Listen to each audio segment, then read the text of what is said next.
Are your ulcerative colitis symptoms proving difficult to manage? Tremfya guselkumab can help you manage the cycle of UC symptoms. At 1 year, many patients taking Tremfya achieved clinical remission, and some patients also achieved endoscopic remission. Individual results may vary. Tremfya is a prescription medicine used to treat adults with moderately to severely active ulcerative colitis. Serious allergic reactions and increased risk of infections may occur. Before treatment, your doctor should check you for infections and TB. Tell your doctor if you have an infection, flu-like symptoms, or if you need a vaccine. Ask your doctor if Tremfya can help you manage the cycle of UC symptoms. Call 1-800-526-7736 to learn more or visit tremfyaradio.com. This podcast is brought to you by Aura. By the time you hear about a data breach, your information has already been exposed for months. On average, companies take 277 days to report a breach. That's 9 months where hackers have access to your personal data. That's why we're thrilled to partner with Aura. Aura is an all-in-one digital safety solution that monitors the dark web for your phone number, email, and social security number, sending real-time alerts if your info is found. It also includes a VPN, password manager, and data broker removal to help keep you safe. For a limited time, Aura is offering a 14-day free trial plus a dark web scan to check if your personal information has been leaked, all for free at aura.com/safety. That's aura.com/safety to sign up and protect your loved ones. That's AURA.com/safety. Terms apply. Check the site for details.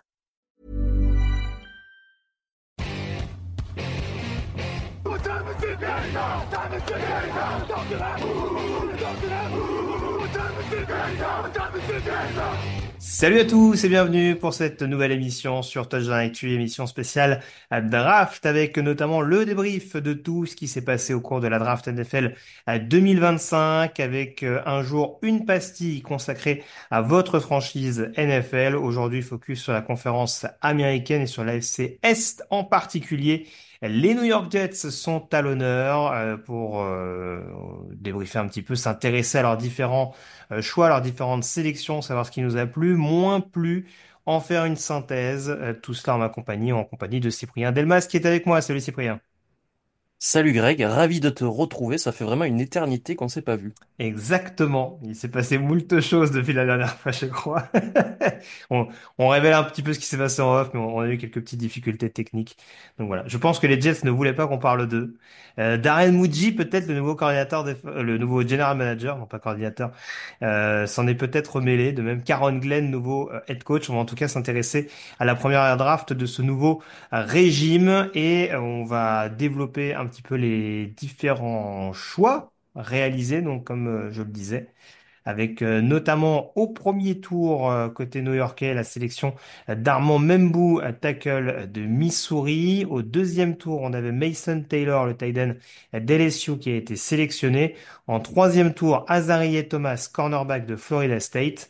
S'en sont suivis deux quatrième tours avec Arian Smith, receveur de Georgia, et Malachi Moore, safety d'Alabama. Et enfin, au cinquième tour, Francisco Mawigoa, linebacker, et Tyler Barron, defensive end, dont tous les deux étaient sélectionnés en provenance de l'université de Miami, Florida.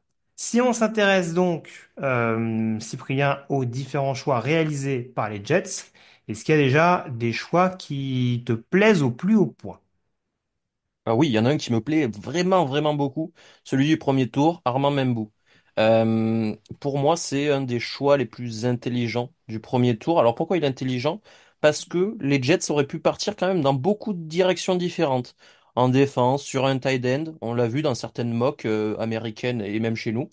Mais ils sont partis sur le choix logique d'Armand Membou pour compléter cette ligne. C'est jamais une mauvaise stratégie de bâtir par les lignes. La NFL nous l'a prouvé dans le passé. Et je pense que les Jets ont bien raison de reconstruire par cette ligne après Olu Fashanu l'an dernier. Membou, sinon, c'est un tacle droit pur.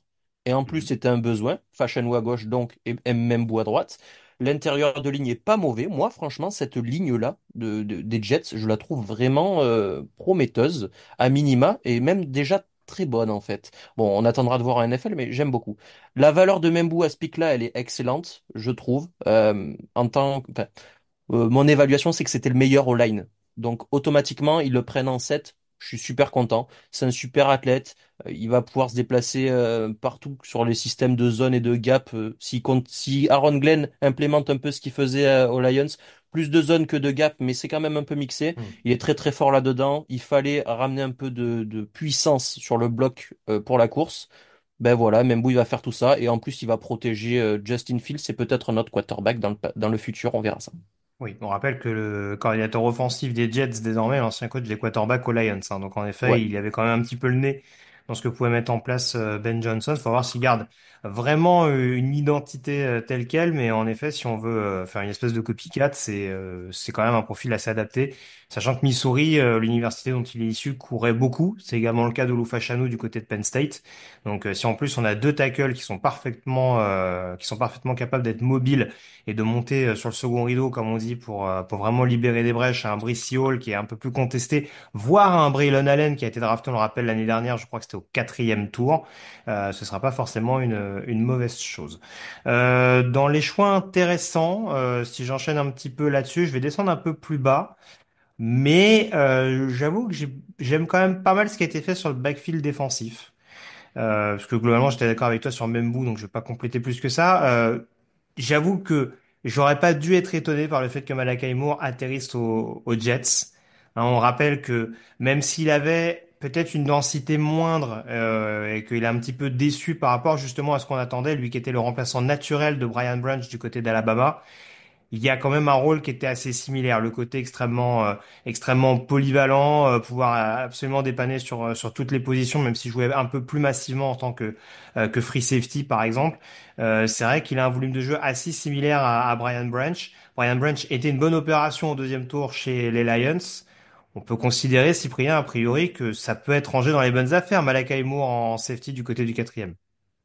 Ah oui, oui, dans les très bonnes affaires même de la draft, une des meilleures affaires de la draft, je pense. C'est une anomalie qu'il soit repêché si bas. Moi, je l'avais très très haut et j'avais adoré ce que j'avais vu. En tout cas, c'est un titulaire en NFL à un moment, je pense, et peut-être même dans la saison en tant que strong safety, parce que c'est qui? C'est Tony Adams, il me semble, pour l'instant Mhm. sur l'effectif, en tout cas en tant que titulaire. Honnêtement, Malakai Moore, il a rien à envier à Tony Adams, il peut prendre sa place quand il veut. Pourquoi je dis ça? Parce que le mec, quand même, donc Malakai Moore, c'est 5 années à Alabama, 5 années titulaire, dont sa première en vrai freshman sous Nick Saban. Ça veut dire vraiment beaucoup si Saban met un freshman titulaire dans sa défense. Et lui, il a fait ça. Et en plus, comme tu l'as dit, bah, il sait tout faire. Voilà. Il est très très bon, il sait tout faire. Moi, il va prendre cette place très rapidement, Greg. Oui. Les, De les, titulaire, les, bien les sûr. rares defensive backs qui ont été lancés aussitôt par Nick Saban de mémoire dans un passé récent, c'est Minka Fitzpatrick et Brian Branch. Donc, quand tu vois globalement l'impact qu'ils ont réussi à avoir en NFL, tu te dis que même si en effet Malakai Moore a pu un petit peu décevoir sur certaines rencontres, il y a quand même un gap assez intéressant et on sait que les safeties c'était quand même une part assez prépondérante dans le système défensif, très axé sur de la presse de la part d'Aaron Glenn. Donc c'est pas impossible que Malakai Moore dans un autre registre quand même, parce qu'en un contre un, c'est pas forcément son registre de prédilection, mais en tout cas avec ce que feront les autres autour de lui, ça lui laissera peut-être un peu plus de liberté pour s'exprimer et être extrêmement productif. Donc c'est vrai que c'est intéressant. Et c'est vrai que je mettais le backfield défensif en règle générale, parce que ce que je trouve intéressant, c'est que Malakai Moore, tu le disais, il peut quand même arriver directement et s'inviter dans la hiérarchie sur le poste de nickelback, ou c'est peut-être en concurrence dans un premier temps, je crois, avec c'est Isaiah Oliver, je pense, qui est revenu pendant l'intersaison du côté des Jets, je vais pas dire de bêtises. Michael Carter 2, en tout Oui, cas, c'est vrai qu'il y avait Michael sur Carter, oui, le oui, c'est vrai. Il y a ce type de profil-là. Et c'est vrai que si on part là-dessus, ils ont à la fois un nickelback potentiel pour assurer une rotation intéressante. Et en plus, je trouve que Azareyev Thomas, c'est un joueur encore très brut, qui a peut-être encore besoin de développer ce côté playmaker. Mais en cornerback numéro 2 pour être vraiment en concurrence avec, par exemple, un Brandon Stevens, qui est quand même pas mal déçu sur certains moments du côté de Baltimore, ça paraît être un complément assez intéressant de Sauce Gardner. Je sais pas ce que t'en penses toi de ton côté, mais c'est là aussi où je valide un petit peu. Ouais, alors je vais pas le ranger dans la catégorie des bons pics ou des mauvais pics. Je trouve que c'est un pic correct, Oui, effectivement. intéressant, intrigant, Voilà. dirons-nous plutôt. Comme tu l'as dit, apporter un peu de concurrence à Brandon Stephens, qui est pas toujours le meilleur, mais qui est pas, je considère pas comme mauvais non plus, hein, ce joueur. Et surtout de se développer derrière après pour prendre sa place naturellement. Il y a des choses bien sûr à peaufiner, notamment techniquement, mais Azareyev Thomas, c'est déjà un joueur qui est en homme à homme à apporter certaines choses à Florida State et qui est capable aussi d'apporter des turnovers, donc des pertes de balles chez l'adversaire. Je pense qu'il peut développer ses instincts là-dedans.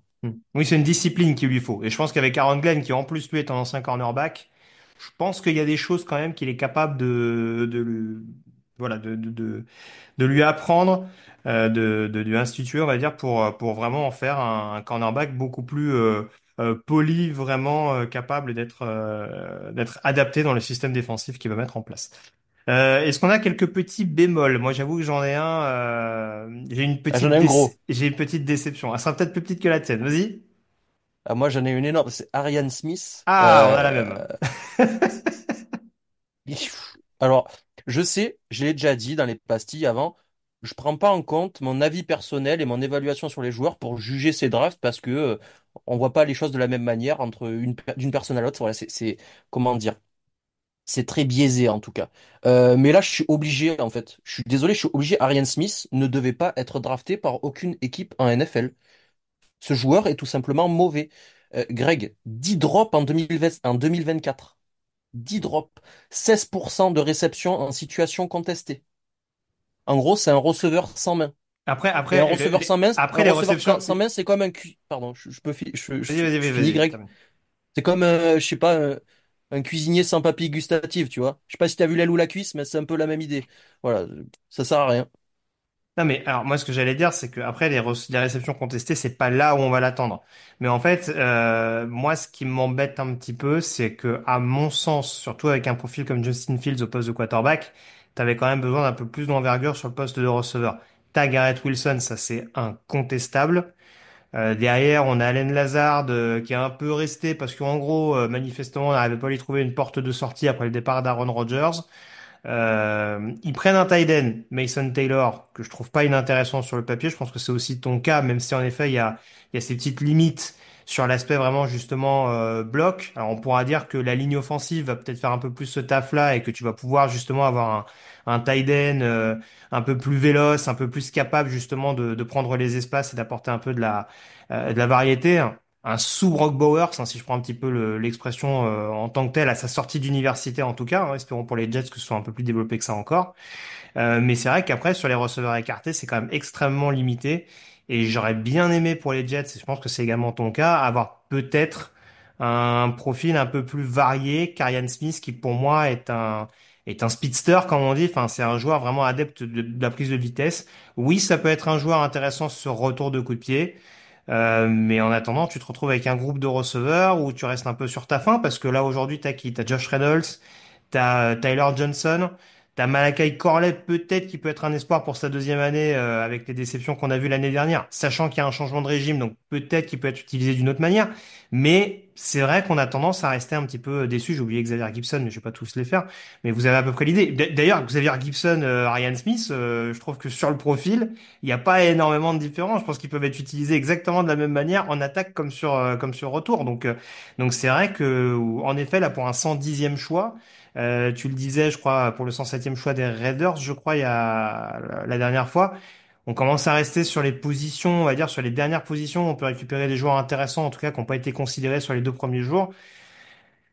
Est-ce que vraiment Arian Smith, c'était le chaînon manquant dans dans ce secteur aérien? J'en suis pas persuadé à 100%. Et c'est vrai que c'est ce qui a tendance à me faire un petit peu tiquer sur cette draft des New York Jets, malgré ce qu'on a dit de positif juste avant. Ouais, juste, ça fait redite effectivement avec ce qu'on a dit sur les Raiders, mais il y avait un gros problème dans cette ligne défensive au niveau de la défense contre la course quand même. C'était à noter l'an dernier. Et c'était typiquement là le choix qu'il fallait faire pour aider cette défense contre la course, que ce soit sur la ligne défensive ou peut-être au poste de linebacker où tu peux apporter de la concurrence. Les trois choix suivants après Arian Smith, c'est Ty Robinson, defensive tackle de Nebraska, Danny Stutzman, le linebacker d'Oklahoma, et CJ West, defensive tackle de Indiana. L'un des trois aurait fait beaucoup, beaucoup de bien à cette défense plutôt qu'un Arian Smith qui ne sert pas à grand-chose. Tout à fait. Alors, on a choisi de miser sur des linemen défensifs intérieurs, pardon, via la free agency, mais c'est vrai que c'est pas non plus des joueurs qui prétendent à tout bousculer aux côtés, en tout cas, de Quinnen Williams. Donc, en effet, je te rejoins, ça peut être un petit bémol également à mettre au niveau des besoins qui ont été un petit peu oubliés. Du coup, avec tous ces éléments, quelle note globale on peut mettre aux New York Jets, Cyprien? Moi, je trouve qu'il y a quand même beaucoup plus de positifs que de négatifs, parce que le seul vraiment négatif, c'est Arian Smith. Et Mason Taylor, on l'a un peu éludé, mais Hmm. voilà, c'est un choix qui On est n'a quand pas même parlé tout des à deux fait anciens de correct. Miami, mais ça peut contribuer largement sur l'équipe spéciale, notamment Maui Goa, qui est un plaqueur patenté. Ouais.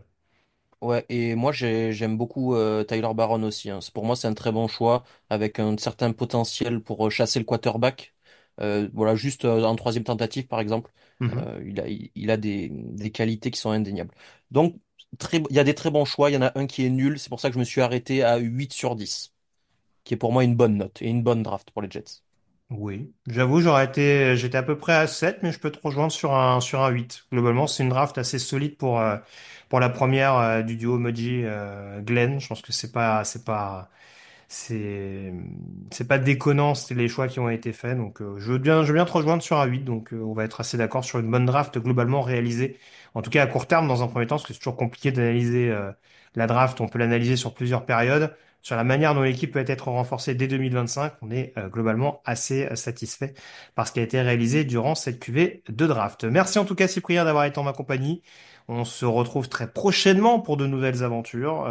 Et puis d'ici là, restez bien connectés sur touchdownactu.com avec les différents podcasts consacrés à votre franchise NFL et notamment au débrief, pardon, de la draft 2025. À très vite. Salut à tous.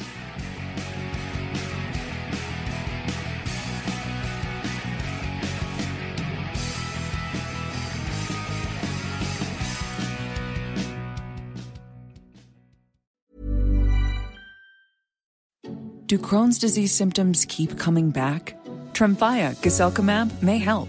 At 12 weeks, rapid symptom remission was achieved in most patients taking Tremfya, and some experienced visible improvement of their intestinal lining at 12 weeks and 1 year. Individual results may vary. Tremfya is a prescription medicine used to treat adults with moderately to severely active Crohn's disease. Serious allergic reactions and increased risk of infections and liver problems may occur. Before treatment, your doctor should check you for infections and TB. Tell your doctor if you have an infection, flu-like symptoms, or if you need a vaccine. Explore what's possible and ask your doctor about Tremfya today. Call 1-800-526-7736 to learn more or visit tremfyaradio.com. Jared knows what moms really want for Mother's Day. The opportunity to just sleep in and dream of perfectly folded laundry. There's no better way to compliment mom's peace of mind than with a piece of fine jewelry from Jared Jewelers. A sparkling diamond pendant necklace or even gold hoop earrings. Perfect for the woman who keeps everything in your family perfect. This Mother's Day, be the dad who went to Jared. Now get 20% off store-wide for Mother's Day. Exclusions apply. See store for details.